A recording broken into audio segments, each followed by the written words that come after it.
our employer share, we pick up their employee share, but we also then pick up the portion where they get to use that employee share that we pay as factored into their salary, so that when for their pension, it applies to their highest 3-year average, which is what drives your pension payout. And so we're really inflating that for superintendents. So that's, again, a superintendent rule. So there are all these issues that are out there, and there are more of them. We see them pretty frequently. And the key is just we just can't afford that. I mean, most of those things don't exist in the private sector. I mean, yeah, we can point to fat cat CEOs, and we can talk about Wall Street, but most of us don't live on Wall Street, especially in Ohio, and most of us aren't fat cat CEOs. I'm a CEO of a little entity.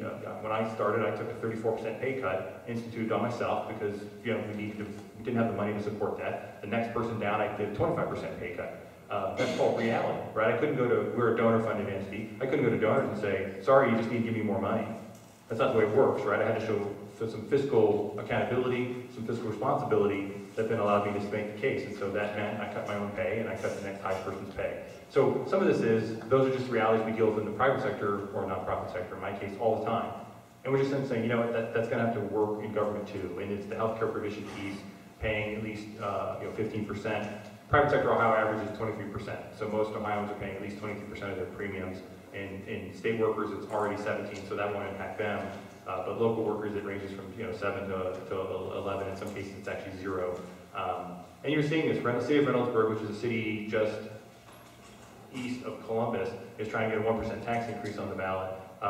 And they did their own report, which kind of cracked me up, where they said, oh, well, maybe we should start paying our own health care this, and maybe city council folks shouldn't get health care when it's only a part-time job, and well, maybe we need to reduce pay, and make all these things. And of course, but we can't do that until the contract negotiation period comes up, and in the meantime, maybe you should raise taxes by 1%. And the deficit they're projecting is about 1.3 million. The tax increase would generate 5.8 million. And we just did some back-of-the-envelope numbers using their real numbers, not back-of-the-envelope just playing around, but their numbers. And if they just instituted what we consider kind of reasonable cuts, they would actually be able to have no deficit, not have to raise taxes, and remain a pretty competitive place in the greater Columbus area in terms of jobs. All right, panel, we are covering a lot of ground here with a few questions, so I'm going to shorten up some of these just so you're aware. Melanie, let's go to you. Talk to us a little bit about how current law stops the flexibility about dealing with some of the very things today that Matt just mentioned. The cookies on the bottom shelf is what I had to do. I had to contact law directors and city managers, and I talked to firefighters who were union. I even talked to one firefighter who's been non-union for more than 20 years. I wanted to get a handle on what was it in the bargaining process, what it looked like, and some of the pieces and parts that were described to me that I would consider restraining in terms of allowing the local governments, even the state government, but especially the local governments, to be able to survive the economic situation that we're in. Past contract provisions are usually automatically renewed. One county sheriff described to me that, in fact, let's see if I can get it in his words.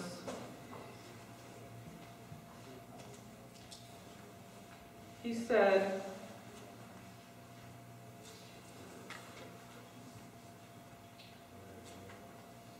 not going to find it quickly, but he basically said at the beginning of the bargaining process, the sky's the limit. I mean, because they start from where they finished last and move up from there. They don't negotiate backwards, they negotiate forwards. And he also, both the law director and the county sheriff described to me the Me Too clause, where if one bargaining unit gets a particular benefit that looks nice, it automatically, Me Too, applies to other bargaining units who did not bargain for that piece. So there's sort of an overflow as the costs go up to the extra whatever it is they're asking for. The one piece that I think is a curiosity to me in terms of how the bargaining laws are changing, what we've had is sort of a three-tiered process where when the contract comes up for renegotiation, if everyone agrees, the State Employment Relations Board is notified that there's going to be a contract renewal, They assign a number to that case, it goes through the process. Well, in the first phase, if everyone agrees, there's no more involvement from the state. The second phase is a fact finder is assigned, an attorney who comes in and looks at similar communities, similar entities, and basically splits the baby between what the union is asking and what the management is asking. And then they may agree at that point and be done. And then the last stage is binding arbitration, where if they don't agree in the first two, then another arbitrator comes in and essentially doesn't split the baby, goes with either one or the other, either the union wish list or the management wish list. That process is very secretive. Even one of the police officers I talked to was, his one complaint about the bargaining process is that even the union members really don't know what the final language looks like until after the fact. What Senate Bill 5 does would open that up and make that, it doesn't change substantively the first two steps. There's still, if you agree, we agree, you have the fact finding, split the baby. Those two steps are not substantively different. What's changed substantively, and we can talk about it later, is the binding arbitration piece. That becomes public, transparent. And that whole process, not being transparent, I think, and keeping those who would be responsible for paying the tab on what those costs would be is a limitation for local governments. The other piece that state law does not currently provide, that Senate Bill 5 would provide, is the aspect in the bargaining process they would have to consider the local government's capacity to pay. As a layman, I'm a layman in this process. To me, that's just common sense, be able to pay for what is being agreed to in contract over the next 3 years. And everyone understands that in a 3-year period, things happen and things might change. Senate Bill 5 protects that process so that if an entity like a city government is determined to be in fiscal emergency by the state auditor, they just can't declare themselves to be in fiscal emergency. They have to be audited by the state auditor to be told, you're in fiscal emergency. Then those contracts then would go, they wouldn't be automatically negotiated down, but the renegotiated is the term. I mean, the negotiating process would open back up. And they would have to then measure their capacity to pay for whatever the contract provides for. When we see all of these city governments, local governments, county governments who are saying that upwards of 80, 90, 93%, 95% of their costs are labor costs, that's a very important piece that we don't, as a constraint in current law, that the current law does not require the entity's capacity to pay in terms of the bargaining and the conversations that take place between union and management. I do want you to come back to the binding arbitration, but I just, to kind of put a period on that, for those who aren't aware, that process would take place without, it's not going to be somebody from your community, and whatever decision is made is final. And there have been cases where the binding arbitrator comes in and actually deploys a decision on behalf of that community, on behalf of the taxpayer, that actually causes them to actually have to go out then and raise taxes, where the binding arbitrator said, I know that's the result, get over it, do it. Now that's an extreme example, it doesn't happen every time, but it's one of the key provisions of this whole debate. Dana, I'm going to come to you. We've talked some about how government is or is not going to respond to these type of fiscal issues. From your private sector experience, talk to us about your view on how private sector businesses respond to the ups and downs in the market and their own microeconomic situation. Thank you. Yeah, as I'm listening here, we're talking about the benefit programs. Now, the typical company that I'm working with is like 5 to 50 employees, probably leaning on average about 10 employees. A lot of pharmacies, rural companies, and they don't have pensions. None of them offer pensions. And this is where a big part of your small business is. So a pension in a small business of 10 employees is extremely rare. When you look at healthcare, I could probably, without taking my shoes off, of the couple hundred companies I've been in the last few years, tell you how many have a health insurance plan where the company's paying 80%. A real benevolent owner might offer something that the employees can pay into so they can at least get some health insurance, but the contribution is going to be very small. What small business is doing at this point, again, the ones that I work with, there's a lot of talk of consolidation.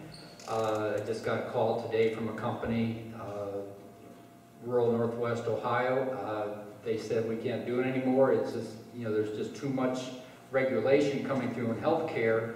We can't make a dollar, we'll break even now, and they want me to help them find a buyer for their company.